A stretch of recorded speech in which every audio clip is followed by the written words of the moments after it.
Abogados de Reddit. ¿Cuál fue el caso que te hizo dejar de creer en la justicia? Historia 1. Soy abogado penalista. El día que dejé de creer en la justicia no fue por un asesino carismático, ni por un juicio mediático, sino por un chico con acné y mochila rota. 19 años. Lo detuvieron por robo con violencia a la salida de un mini súper. La denuncia decía que empujó a una mujer y le arrancó el teléfono. El problema: el teléfono apareció en un basurero a 5 calles, sin huellas, y el chico tenía un ticket del metro con hora exacta, que lo ponía en otra estación cuando ocurrió el supuesto robo.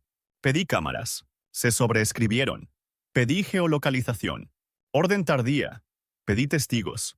La única testigo era la misma mujer. Y su reconocimiento fue en una fila donde mi cliente era el único con sudadera gris, como en la descripción. Protesté. El juez dijo: no veo mala fe, licenciado. En la audiencia, la fiscalía mostró un video borroso donde alguien corría. Lo señalaron como si fuese un retrato. Yo llevé al supervisor del metro, los registros, el ticket, la bitácora. El juez bostezó, literal. La fiscal pidió prisión preventiva por riesgo de fuga. Un chico que ni pasaporte tenía. La madre lloró diciendo: yo lo crié bien. El juez respondió: aquí no juzgamos emociones. Y lo mandó al reclusorio. 6 meses después, la mujer fue detenida por estafar con denuncias falsas. Mi cliente ya había aceptado un procedimiento abreviado para salir pronto, con antecedentes para siempre. Me estrechó la mano y me dijo: gracias por intentarlo. Esa frase me rompió algo, porque entendí que el sistema no premia la verdad. Premia la rapidez. Historia 2.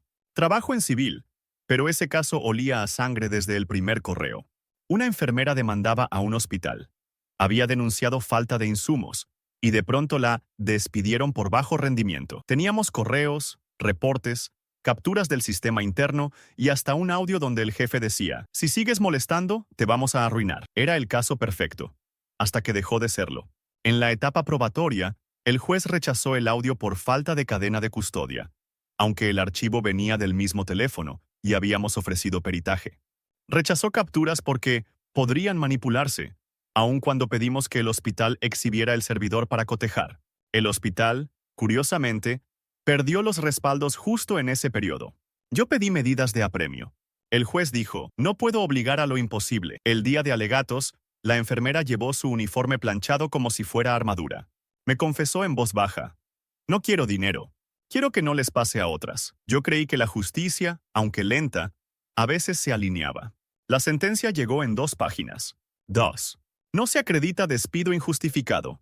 No se acredita represalia. ¿La razón? La firma de un documento interno donde ella aceptaba un plan de mejora. Un papel que jamás había visto, con una rúbrica parecida, pero no igual. Pedimos nulidad por falsificación. El juez: no es pertinente reabrir. A la semana, supe por un pasillo que el hospital patrocinaba un congreso académico, donde el juez era ponente. No tengo prueba, y justo por eso duele. No es una escena de película, es una sospecha que te acompaña al dormir. La enfermera se cambió de ciudad. Yo me quedé mirando ese expediente como si fuera un chiste cruel. En el sistema, el que miente con papel gana. El que dice la verdad sin padrinos pierde. Historia 3. Soy defensor de oficio. Mi quiebre fue un caso de custodia, porque ahí la ley se disfraza de interés superior del menor, y nadie se atreve a decir que huele a política. Una madre quería recuperar a su hijo de 7 años. El padre era un empresario conocido, de esos con fotos con todos. La madre tenía mensajes donde el padre amenazaba: si me denuncias, no vuelves a verlo. Tenía constancias de psicología escolar. El niño llegaba con ansiedad. Se hacía pipí en clase. Se mordía las uñas hasta sangrar. La audiencia fue un teatro. El juez sonreía al padre como si fueran amigos de golf. Cuando habló la madre, el juez la interrumpió 3 veces por divagar. Cuando habló el padre, lo dejó contar anécdotas de lo buena que es su familia. Yo pedí que el niño fuera escuchado por personal especializado. Me respondieron: no es necesario. Podría influenciarse, por decir lo que siente. El golpe final. Un informe de trabajo social. Decía que la casa del padre era apta y estable, y la de la madre inadecuada por espacio reducido. La madre vivía en un departamento de 2 habitaciones. El padre, en una casa enorme. Ahí entendí que estabilidad en el expediente significaba dinero. Cuando la madre pidió medidas de protección por violencia psicológica, el juez dijo: no hay pruebas suficientes. Cuando el padre pidió restricción contra la madre por hostigamiento, porque ella insistía en ver a su hijo, la otorgaron en 15 minutos. Quince. Meses después, el niño terminó en urgencias por un ataque de pánico. Eso sí fue prueba, pero ya estaba todo decidido. La sentencia salió como una receta, con frases copiadas y pegadas. La madre me miró y me dijo, ¿qué tengo que hacer para que me crean? ¿Morirme? Y yo no supe responder sin mentir. Historia 4. Abogado corporativo aquí. Yo creía que la justicia era ciega. Después vi que solo se quita la venda cuando le conviene. Un ex empleado nos buscó. Denunció a una empresa por un accidente laboral que le dejó la mano con movilidad reducida. La empresa ofrecía un acuerdo ridículo, de esos que suenan a limosna. Él tenía fotos del área sin señalización, reportes ignorados y un chat del supervisor. No pares la línea, luego arreglamos. La estrategia fue simple. Demandar, peritajes, seguridad industrial. Lo que no vi venir fue la maquinaria legal del otro lado. Presentaron un peritaje privado que decía que la lesión era preexistente. Preexistente, en una mano que funcionaba perfecto según sus exámenes de ingreso.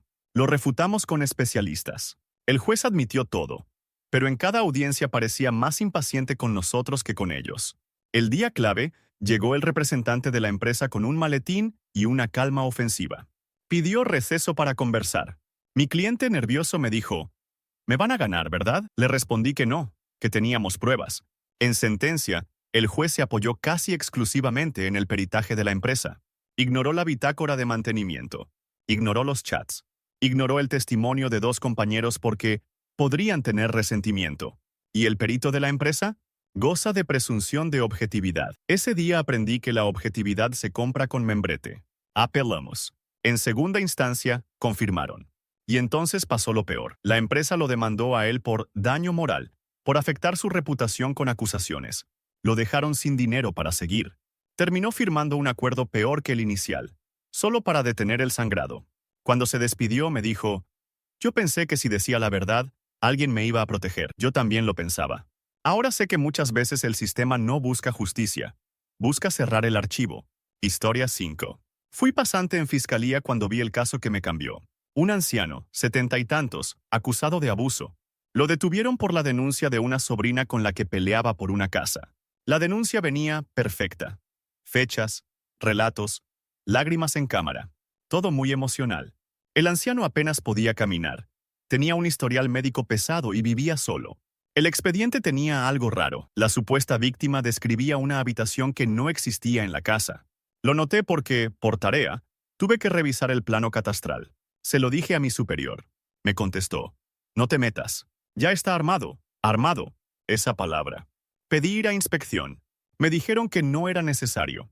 Pedí que se recabara el registro de llamadas donde la sobrina amenazaba con hacerlo pagar. Mi superior me miró como si yo fuera ingenuo y dijo, mira, hay presión. Necesitamos resultados. Y este señor no tiene quien lo defienda. En juicio, el defensor de oficio estaba quemado, con 10 carpetas. No alcanzó a impugnar varias cosas. El juez se aferró a una frase, la palabra de la víctima tiene especial valor. Y listo. Especial valor, aunque el plano dijera lo contrario. Lo condenaron. A un anciano. En la salida, la sobrina sonreía con una tranquilidad escalofriante, hablando por teléfono. Ya quedó. Ahora sí la casa es mía. Yo la escuché. Se lo dije a mi superior. Se encogió de hombros. No lo grabaste. Historia 6. Soy abogada de inmigración. Un cliente llegó con las manos temblando. Llevaba 3 años regularizando su estatus, sin una sola falta, trabajando y pagando impuestos. Tenía una hija nacida aquí, y un historial impecable. El problema era simple. Su ex jefe lo había denunciado por documentos falsos, después de que él reclamó su salario atrasado. Una venganza barata, pero con sello oficial. Presentamos pruebas, contrato, recibos, mensajes, hasta videos del taller donde trabajaba. Pedí que citaran al ex jefe. Nunca se presentó. Pedí que revisaran la cadena de custodia de los supuestos documentos falsos. La respuesta fue un encogimiento de hombros disfrazado de procedimiento. El expediente viene completo. Completo sí. Completo de omisiones. En la audiencia, el funcionario leyó una conclusión ya escrita. Inconsistencias materiales. Mi cliente intentó hablar, pero lo cortaron. Responda solo lo que se le pregunta. Yo expliqué que la denuncia coincidía con el juicio laboral por sueldos no pagados. El oficial me miró como si yo estuviera contando un chisme, no señalando un motivo. Lo peor fue el cierre. Le negaron el trámite y activaron un proceso de deportación por riesgo. ¿Riesgo de qué? Si su vida era rutina, escuela, trabajo y casa. La hija lloraba abrazada a su pierna, y el oficial ni pestañeó.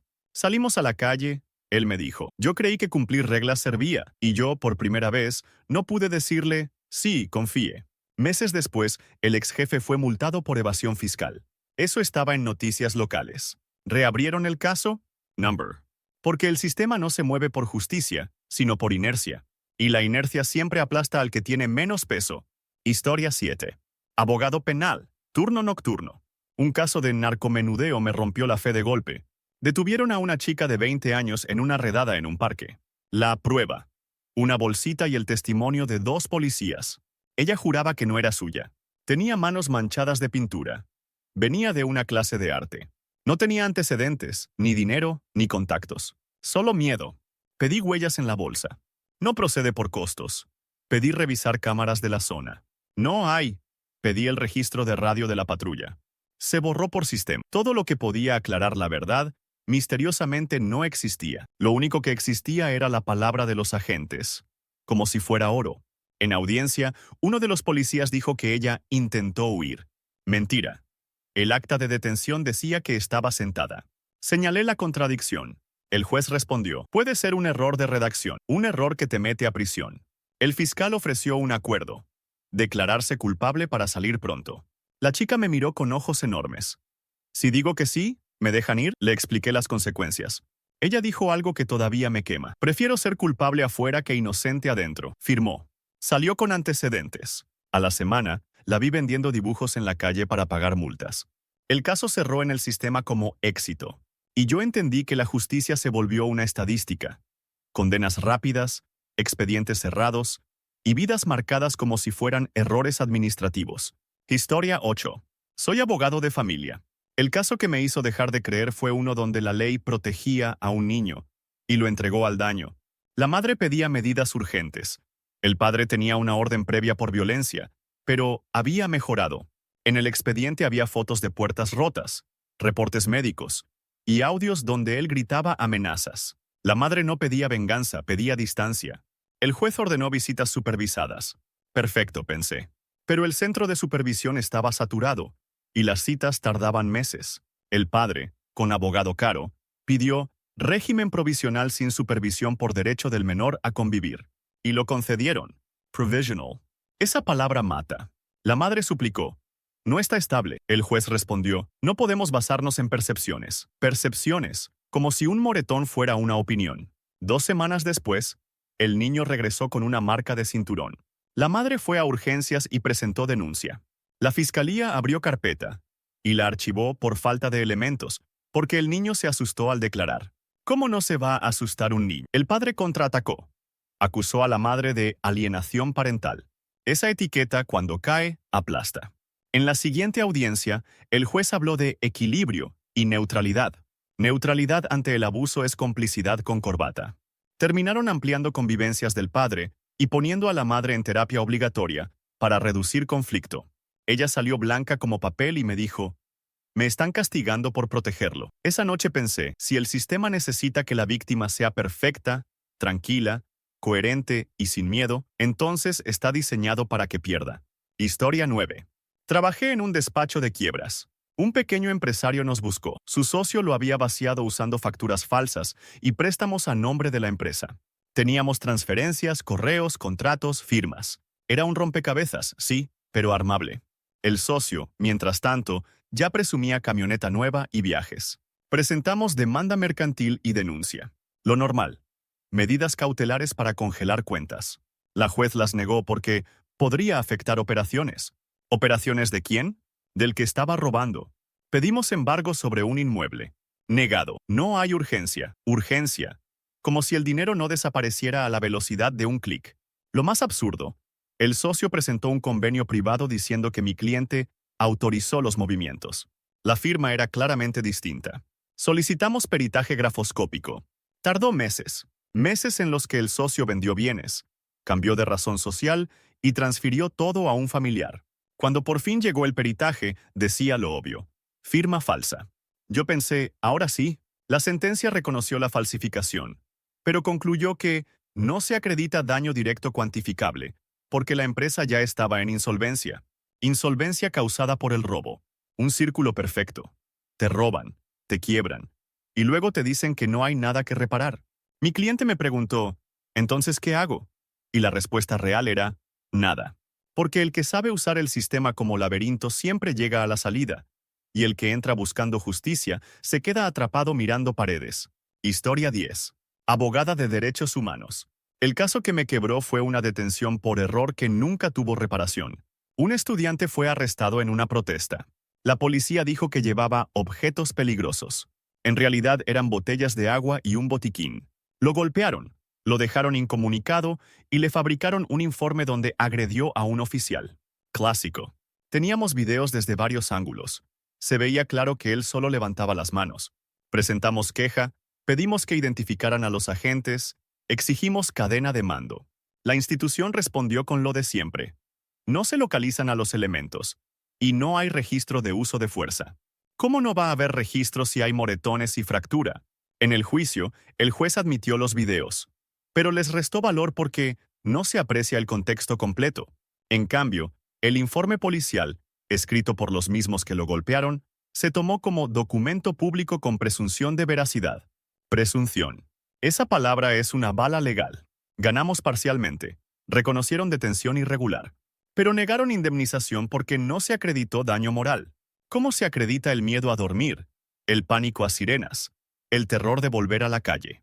El estudiante dejó la universidad por ansiedad, y el sistema lo llamó insuficiente. Cuando salimos, él me dijo, ¿entonces quién gana? Y entendí la verdad más sucia. A veces nadie gana, pero siempre pierde el ciudadano.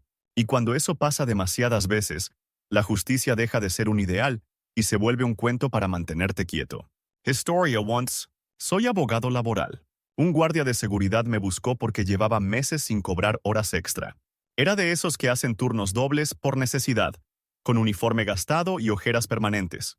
Tenía capturas del reloj checador, mensajes del supervisor pidiéndole cubrir noches y hasta una hoja firmada donde le prometían pago en la próxima nómina. Presentamos demanda. Fácil, pensé. En conciliación, la empresa llegó con sonrisa y un folder impecable. El trabajador renunció voluntariamente. Mostraron una renuncia con su firma. El guardia se quedó helado. Yo nunca firmé eso. Pedimos peritaje. La empresa, como por arte, presentó un video donde él firma en recepción. Se veía su mano, no su cara. El juez lo aceptó como prueba suficiente. Yo objeté. La identidad no era verificable. Respuesta. No podemos exigir perfección. El peritaje llegó tarde y ambiguo. Alta probabilidad de correspondencia. Alta probabilidad para quitarle su sustento. El guardia, desesperado, aceptó un convenio por una miseria para no quedarse sin nada. Días después me confesó que su supervisor le dijo, si sigues con eso te metemos algo penal. En el expediente, la empresa quedó como cumplida. En la vida real, un hombre aprendió que reclamar derechos te vuelve sospechoso. Y yo aprendí que en laboral la justicia tiene precio por hora, y la paga el que menos gana. Historia 12. Abogada penal. Una mujer denunció a su pareja por agresión. Tenía fotos, reporte médico, mensajes donde él pedía perdón y prometía no repetirlo. El tipo era hijo de alguien importante. De esos nombres que no se pronuncian alto pero abren puertas. Presentamos la carpeta. Solicitamos medidas de protección. Se las dieron. Por 48 horas. En la audiencia, el agresor llegó con traje, sonrisa y un abogado que parecía conocer a todos. Alegaron conflicto de pareja y exageración emocional. Ella temblaba pero se mantenía firme. Cuando pidió hablar, el juez la cortó. Sea breve. Cuando el abogado del agresor habló, le dieron media hora para explicar lo inestable que era ella. El golpe vino con la psicología. Ordenaron una evaluación a ella por posible manipulación y a él solo un curso de manejo de ira en línea. Después, la fiscalía reclasificó el delito a lesiones menores. Menores. Aunque el reporte decía contusión severa y crisis de ansiedad. Al final, le ofrecieron un acuerdo. Él pagaba una multa y el asunto se cerraba. Ella me dijo, ¿y si vuelve? Yo pedí extender medidas. El juez. No podemos vivir en suposiciones, como si la violencia fuera un evento aislado y no un patrón. Meses después, él la acosó. Ella volvió a denunciar. Le dijeron, ya hubo un acuerdo, no hay mucho que hacer. Ahí entendí que la justicia no siempre protege. A veces administra daños para que el sistema siga funcionando sin incomodar a los correctos. Historia 13. Trabajo en mercantil.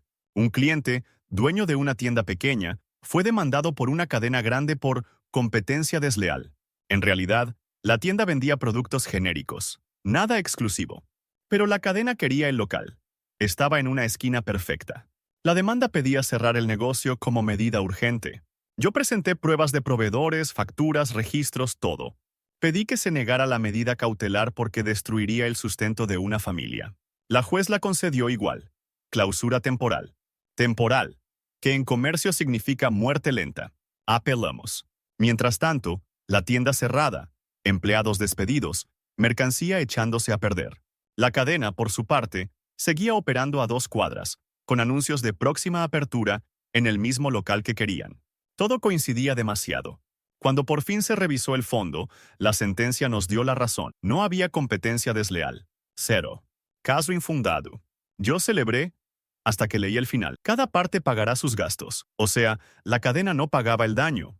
Mi cliente había perdido meses de venta, clientela, contratos y reputación. ¿Indemnización? No se solicitó en tiempo. Se me heló el cuerpo. El sistema perdona al poderoso por usarlo como arma y castiga al pequeño por no conocer cada trampa del calendario. Mi cliente me dijo, ganamos y perdimos.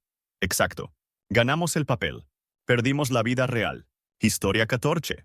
Soy abogado de oficio. Un hombre indígena fue acusado de un delito que ni entendía en español. Lo detuvieron por invasión, en un terreno que, según su comunidad, era ancestral. La empresa minera llegó con títulos, planos y seguridad privada. Él llegó con un traductor improvisado y la mirada baja. En la audiencia, el juez habló rápido, técnico, como si estuviera recitando. El traductor apenas podía seguir. Yo pedí intérprete oficial. Me dijeron que no había disponible. Protesté. Derecho básico. El juez. Podemos continuar. No se advierte indefensión. Indefensión. Cuando ni siquiera sabes de qué te acusan. La empresa presentó documentos con sellos y firmas. La comunidad tenía actas viejas, mapas comunitarios, testimonios. No son pruebas formales, dijo el juez. Formal es otra palabra para excluir al que no tiene sello. Lo condenaron a una pena menor, pero con condiciones. No acercarse al terreno. O sea, prohibido volver a su propia tierra.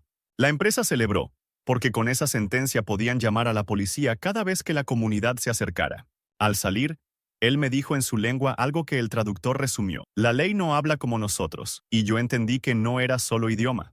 Era un sistema diseñado para reconocer solo una forma de verdad, la que viene en papel caro. Historia 15. Abogada en seguros. Un accidente de tránsito. Una mujer quedó con lesión permanente en la espalda. El conductor culpable tenía seguro, todo en regla. La aseguradora, claro, ofreció lo mínimo.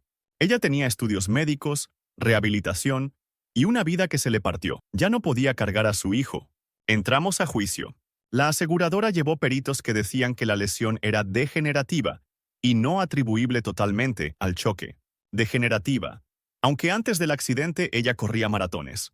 Presentamos historial previo, exámenes, testimonios, fotos. Yo creí que era imposible negar la relación. El juez, en su afán de equilibrio, decidió partir la culpa, 50 y 50. ¿Por qué? Porque ella pudo reaccionar antes, en un choque donde el otro se pasó el alto. Esa lógica me dejó sin aire. Luego fijó una indemnización ridícula, argumentando que no se puede cuantificar con exactitud el dolor. La aseguradora apeló para bajar aún más. Y lo lograron. El tribunal dijo que ciertos tratamientos eran no indispensables. ¿Quién decide qué dolor es indispensable? Un expediente, no un cuerpo. Ella terminó vendiendo su auto para pagar terapias. El conductor culpable siguió manejando. La aseguradora presumió ahorro en siniestralidad. Yo guardé el caso como quien guarda una foto de un incendio, para no olvidar que la justicia, cuando se mete con números, casi siempre le pone descuento al sufrimiento de los que no tienen poder de negociación. Historia 16. Soy abogado penalista. El caso que me hizo odiar la palabra presunción fue uno de robo a casa-habitación, donde el culpable real ni siquiera fue investigado. Mi cliente era repartidor, sin antecedentes. Lo detuvieron porque coincidía con la descripción. Moreno, delgado, gorra, o sea, media ciudad. La víctima juró reconocerlo. Estoy segura, es él, pero el reconocimiento fue un desastre. Le mostraron primero una foto suya sacada de redes, Lo supe porque el policía se le escapó el comentario, y luego lo pusieron en fila con 4 sujetos mayores, sin gorra, sin rasgos parecidos. Yo lo impugné. El juez dijo, no advierto vulneración grave, para alguien que no era el que iba a dormir en una celda. Pedimos huellas del lugar. No se levantaron. Pedimos cámaras de la calle. No funcionan. Pedimos rastreo de los objetos robados. No se pudo. Todo lo material desaparecía, pero el testimonio se volvía roca. Y el fiscal soltó la frase favorita del sistema. La víctima no tiene motivo para mentir. Como si la memoria no fallara. Como si el miedo no inventara. En el juicio, yo presenté la ruta GPS del repartidor, recibos de entrega y un cliente que lo vio a la hora del robo. El juez escuchó, asentía y al final condenó igual. Argumentó que la coartada puede fabricarse, pero el reconocimiento espontáneo es contundente. O sea, lo verificable es sospechoso, lo emocional es prueba reina. Años después, atraparon a una banda con los objetos de varios robos, incluido el de ese expediente. Pedí revisión. La respuesta fue un muro. No encuadra en causal. Mi cliente ya había perdido trabajo, pareja, vida. La justicia, en papel, nunca se equivocó. Solo arruinó a la persona correcta. Historia 17. Soy abogada de familia. Me tocó una sucesión donde la justicia se volvió una subasta disfrazada. Una señora murió dejando un testamento claro. Su casa para su hijo menor, quien la cuidó hasta el final. El hijo mayor, ausente años, apareció como fantasma apenas olió herencia. Llegó con abogado agresivo y una estrategia simple: desgastar. Impugnaron el testamento diciendo capacidad disminuida. Presentaron un médico privado que jamás atendió a la señora, pero analizó su estado por notas. Nosotros llevamos al médico real, enfermeras, vecinos, videollamadas donde ella hablaba lúcida. El juez, en su eterna pose de neutralidad, ordenó nuevas pruebas y aplazó todo. Mientras el juicio se estiraba, el hijo menor seguía pagando predial, servicios, arreglos. El mayor pidió que se nombrara un administrador imparcial del inmueble. Se lo concedieron. Ese administrador, casualmente recomendado por el abogado del mayor, empezó a cobrar honorarios y a autorizar gastos inútiles. La casa, que era hogar, se convirtió en cuenta regresiva. Cuando al fin confirmaron la validez del testamento, yo pensé, se acabó. Number. El juez dijo que, por gastos de administración y costas, el patrimonio debía cubrir montos enormes. El hijo menor recibió la casa, hipotecada por el mismo proceso. Ganó el derecho, perdió el beneficio. El mayor, sin poner un peso, salió con una compensación negociada en la última audiencia. Sonrió y se fue. Ese día entendí que en ciertos juzgados la justicia no decide quién tiene razón, decide quién se cansa primero. Historia 18. Trabajo en administrativo. Un comerciante humilde perdió su puesto en un mercado por una reubicación municipal. Lo real, el municipio quería darle esos espacios a los nuevos, gente con padrinos. Mi cliente tenía permiso desde hacía 10 años, pagaba todo, jamás una multa. De la noche a la mañana, clausura por irregularidades. Pedimos el expediente del procedimiento. No existía completo. Faltaban notificaciones, faltaban firmas, faltaban fechas. Presentamos amparo por violación al debido proceso. Ganamos suspensión provisional. El puesto debía reabrir, pero la autoridad no pudo cumplir porque ya habían colocado rejas y había riesgo. Riesgo inventado con metal. El juez federal pidió informe. La autoridad contestó con fotos donde el puesto ya no estaba en uso. Claro que no, lo clausuraron. Luego dijeron que el comerciante abandonó voluntariamente. Mentira. Él llevaba semanas intentando abrir, con actas, videos, testigos. Al final, nos concedieron el amparo, 2 años después. ¿Y el negocio? Muerto. Su clientela se fue. Sus deudas crecieron. El municipio, mientras tanto, inauguró un corredor gastronómico con los nuevos concesionarios. Cuando intentamos ejecutar la sentencia, respondieron que ya es materialmente imposible restituir. Imposible porque ellos lo hicieron imposible. Mi cliente me preguntó si al menos podían sancionar a alguien. Le explicó lo de la responsabilidad administrativa y los caminos largos. Me miró y dijo, entonces ganar es solo una palabra. Sí, ganar después de perderlo todo es como que te devuelvan el paraguas cuando ya pasó el huracán. Historia 19. Soy abogada penal. Un caso de abuso sexual me dejó marcada, pero no por lo que la gente cree. La víctima era una adolescente, valiente, con un relato consistente y evidencia de chats donde el adulto la manipulaba. Lo correcto habría sido una condena clara. Pero el acusado era entrenador deportivo, conocido, protegido por padres influyentes. La defensa se enfocó en destruirla.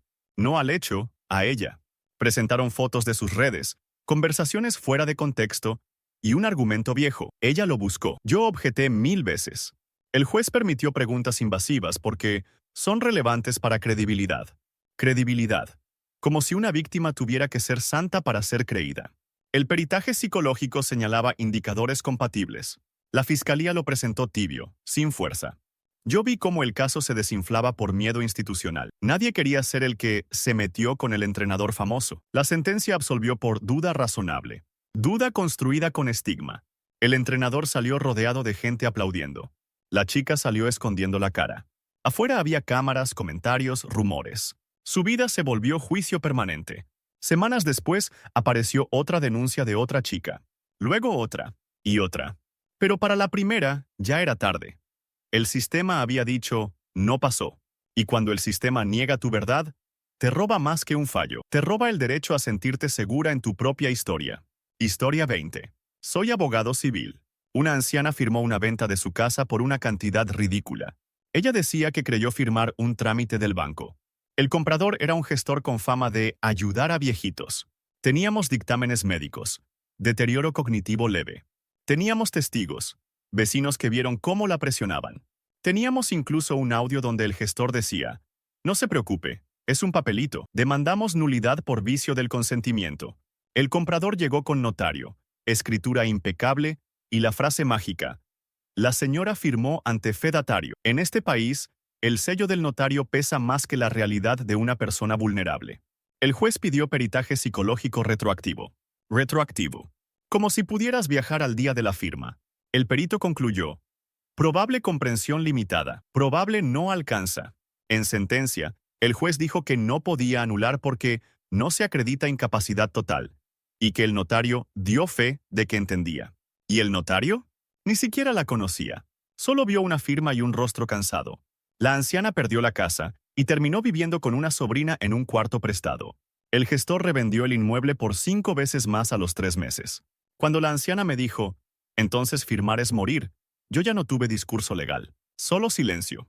Porque ahí entendí que la justicia protege documentos, incluso cuando esos documentos son el disfraz elegante del abuso. Historia 21. Soy abogado ambiental. El caso que me apagó la fe fue una comunidad entera contra una fábrica que envenenaba un río. No era metáfora. Peces muertos, niños con sarpullido, agua con olor a químico. Teníamos análisis de laboratorio, fotos con fechas, testimonios y un informe universitario independiente. La empresa llegó con trajes planchados y una frase, cumplimos norma. Pedimos inspección judicial. La programaron 3 meses después. 3 meses. Tiempo perfecto para limpiar, pintar, mover tuberías y mejorar lo que debía verse. El día de la visita, casualmente llovió. El río estaba crecido y la descarga se diluía. La empresa presentó su propio peritaje.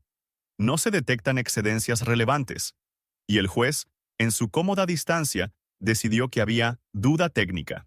Solicitamos medida cautelar. Parar la descarga mientras se resolvía el fondo. La negaron por impacto económico y posibles despidos.